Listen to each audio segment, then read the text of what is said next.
We're heading off first thing in the morning, so we've just been cleaning the bikes a bit today.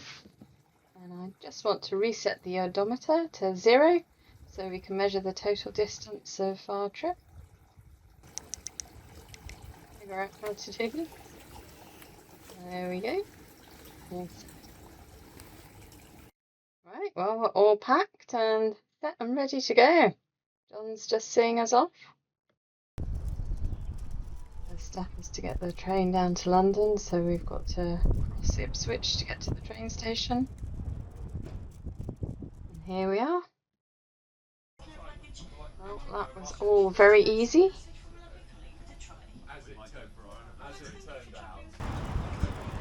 Now we have to get across London from Liverpool Street to Waterloo Station. Not much traffic around, it's about midday. You actually have to travel outside of rush hour to be able to travel with the bikes on the trains. Nice views of Tower Bridge. The Shard up ahead, of course. Our ferry doesn't leave until 10 p.m, so we will be there really early. Here we are, Waterloo Station. We weren't able to book bike spaces on this train, and it's first come, first served. I think we're pretty lucky. There's spaces on this first train. We did leave a bit of contingency in case we couldn't get on the first train. So then you just brought bungees just in case you needed them, and guess what? Already we do. Siempre listo. Well, here we are at the ferry terminal. We're just going to sit in the waiting area for a little while. Got a few hours to kill. Well, we've just checked in. It's a little after 8:30. The ferry doesn't sail until 10. So they're not boarding any of the cars yet. We're just being waved right to the front.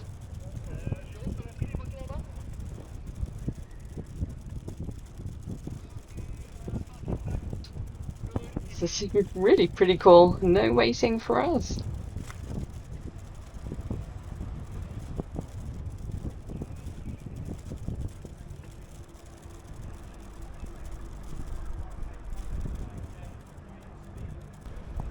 Have to wheel our bikes onto the ferry. Nice sunset. That was all amazingly quick and easy. It's only about 10 or 15 minutes since we actually checked in. So good going. So, this is our cabin. Woo! What one thing is it that you really want to do now, Ben? I want to have a beer. Council, please. Well, we were almost the first people in the bar. We've already had a couple of rounds of drinks and the ferry's just setting off. Sit here and watch the lights of Portsmouth Harbour twinkling in the distance. We both slept really well last night. The sea is just completely flat, almost no swell at all. All being well, we'll arrive in Santander tomorrow morning. Good morning. We're just having a spot of breakfast and watching Santander get closer. We should be arriving in about 3/4 of an hour or so. We're letting the cyclists off pretty much first, at least at the same time as the first cars come off. We're just heading to passport control, and then I guess our ride will begin. Although Santander is a big industrial city, it's pretty well geared up for cyclists. Able to use bike paths in the main. We've been heading pretty much due south through Santander. It's pretty built up for quite a way actually. We're on a Via Verde now. Via Verde is basically a network of cycle paths. They're still building them. They have been building them for a few years now. When they're finished, I think they'll stretch the length of Spain. This one is called Via Verde del Pas, Pas being the river that we're broadly following today. And this route will take us pretty much all the way to Vega de Pas, which is where we're stopping tonight. This is the first open bar that we've spotted, so we thought we'd stop for a coffee. I guess we've probably been going about an hour and a half now. Tool bag out for the first time. You may have noticed that in a few shots my camera is pointing downwards a bit too much. It's come slightly loose from my helmet, so Ben's digging out a cable tie. Should hopefully fix the problem. All good? Very good, thank you. Very nice. I'm pretty sure that cable tie will fix my camera issue as well, so I'm pretty pleased about that. Today's ride is about 60 kilometres, which we expect to take about 4 hours or so, plus stops of course. This is a pretty little town, it's called Puente Viejo. Nice that the Via Verde runs through towns as well as countryside. It's nice to have the variety. It's also nice to see so many people out cycling and walking. I guess it is a Sunday. This track's certainly very well used. There's been very little traffic on the roads as well, which of course is ideal for us.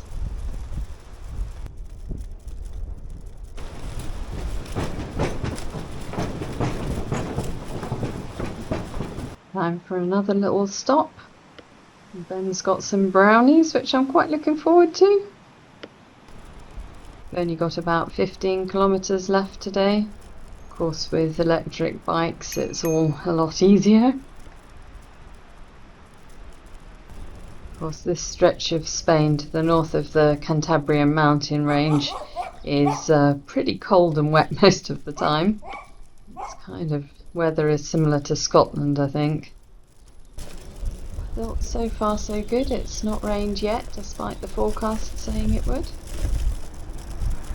Once we get over the other side of these mountains, the weather should improve quite a lot.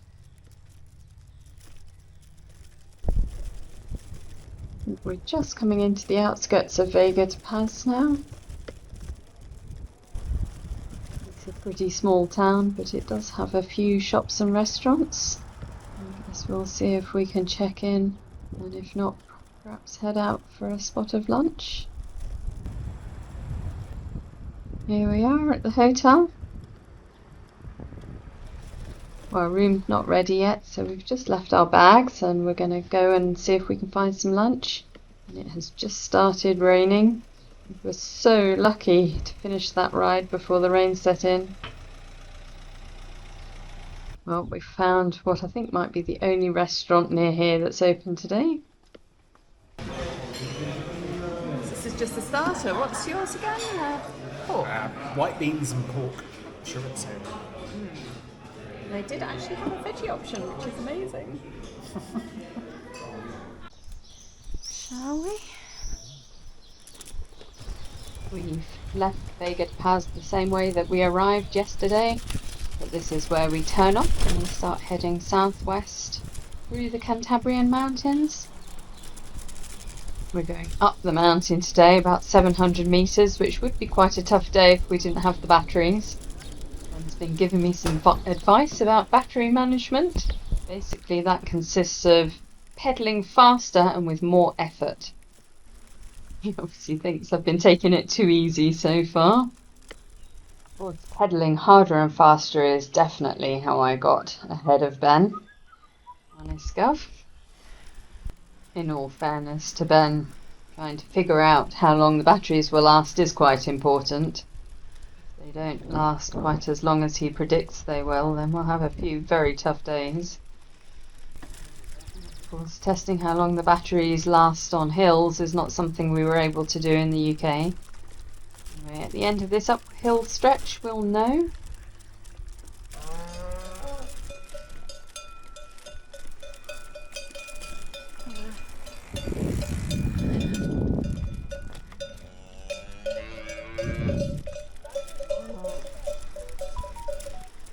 We're getting some nice views coming up here.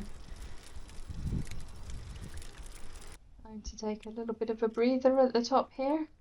So there's obviously no coffee shops for miles around. Well, the results are in.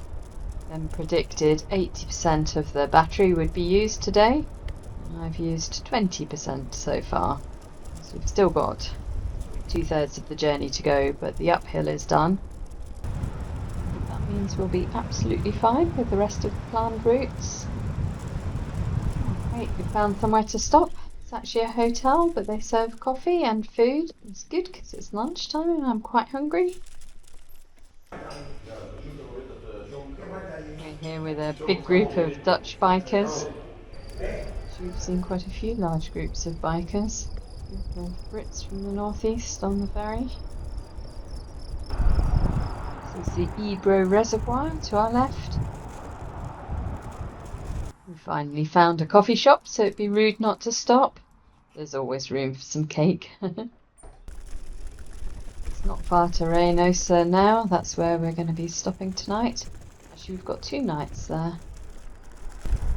Go through Reynosa for skiing in the winter, and it's good for hiking in the summer too. And here we are at our hotel. Seems like quite a nice little town.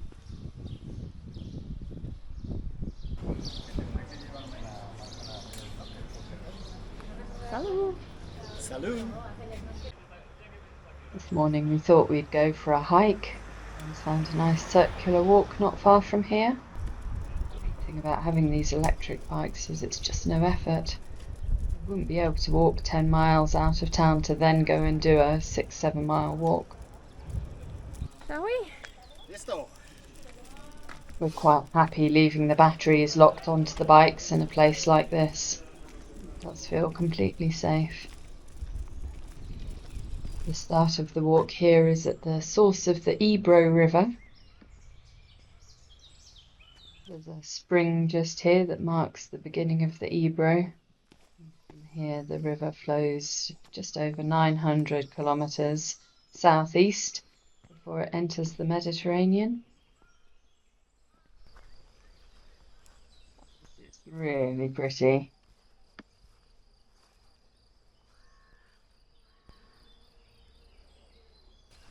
You can still see snow on the peaks of the mountains in the distance. The tallest mountain in this range is 2,650 metres. Not sure if that's what we're looking at here. Nice temperature for walking today, probably about 18 or 19 degrees. As you can see, it's nice and sunny. Oh my god, this bull on the left here is just enormous. They all look quite tranquil though, so I'm not scared walking through here.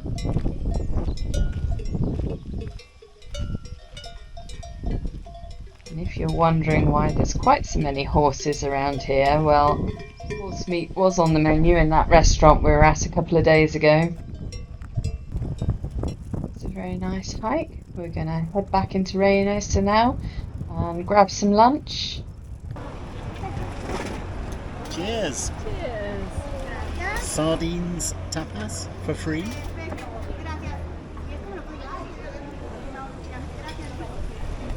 This afternoon we thought we'd pop out to see some Roman ruins at a nearby dig. Museum there as well.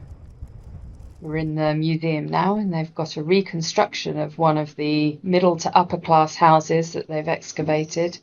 I'm surprised by how big the kitchen is. This is the dining room with the lectei that they would lie on to eat. And this is the bedroom with incredibly high beds. And finally they've got a recreation of the atrium, which would have been at the heart of the house. This town dates from 100 to 300 AD. It was an important trading link between the coast and the interior of the country. This is the Forum, right at the heart of the town. There would have been a Roman temple here too. The church you can see next door is later, that's from the 12th century. Well, time to head back to Reynosa now. Cheers! Cheers. Well, we're hitting the road again today. We're off to Aguilar de Campoo. Just heading out through the centre of Reynosa. It is a nice little town. This is the Hija River that we're crossing as we're leaving Reynosa. It's a fairly short ride today, just 40 kilometres. We're going to go up over that ridge ahead of us, which with e-bikes should be no problem at all. See up ahead there's a row of trees and they've all got storks' nests on them. So cool.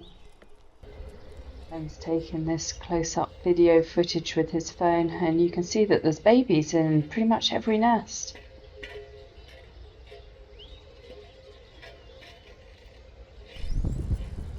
The town we're heading for today is called Aguilar de Campoo. It's pretty much due south of here. We've just started following the Camino Olvidado. We've cycled the Camino Frances before, twice actually, and the Camino Norte. But this is completely new, so I'm quite intrigued to see what it's like. This stretch of the way is also an old Roman road, so continuing the archaeological theme from yesterday.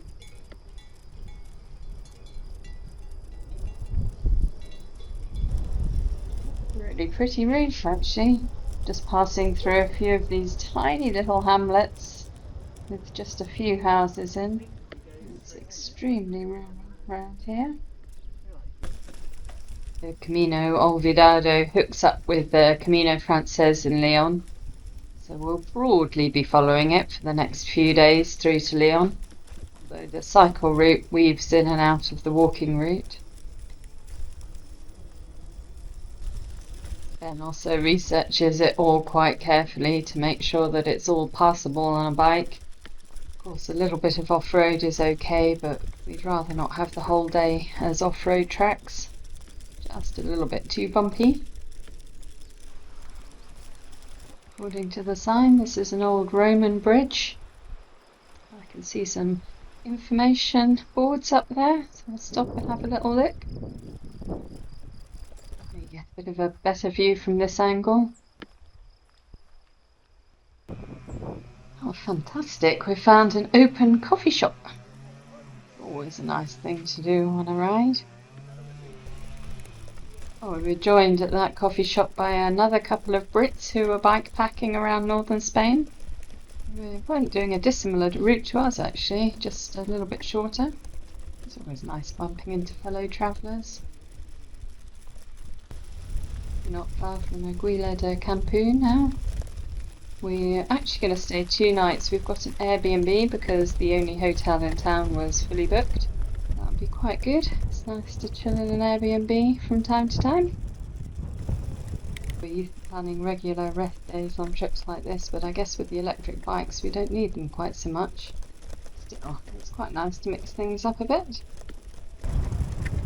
Just see Aguilar de Campoo in the distance now. Oh, this is really pretty. Guess we'll go check into our Airbnb and then see if we can find a little cafe in the plaza. There are a few post-cycling canyons. Oh, we found the Airbnb. And the landlady said we can leave our bikes in this garage. I'll just quickly show you the inside. It looks very nice. Nice kitchen and bathroom as well.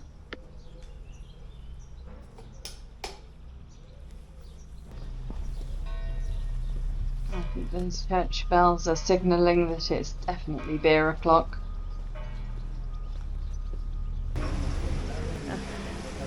Salud. Salud! Got our free tapa again. I can eat it this time, which is good because I'm hungry. It's well after lunchtime. We thought we'd explore just a little bit more of the town this morning, and in particular we thought we'd have a look at the castle, which you can see up there on the hill. There's loads of loving it up here. Dozens of them buzzing around.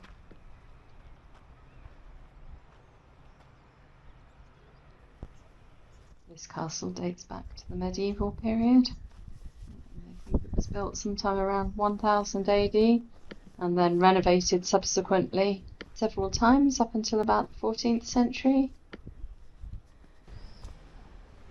There's a very nice little town, but we're going to go back to our Airbnb now.